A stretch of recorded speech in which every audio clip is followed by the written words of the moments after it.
I'm Bill Ferguson, running for state senate.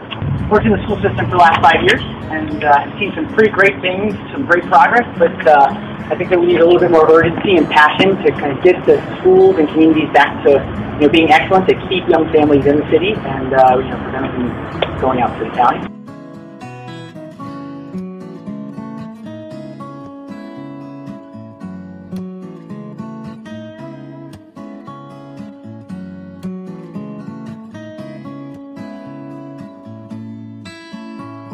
We've had the same senator for 27 years, has been unopposed 5 of the last 6 elections, and we think it's time to really fight to say Baltimore families feel like there are great things happening and we want to represent.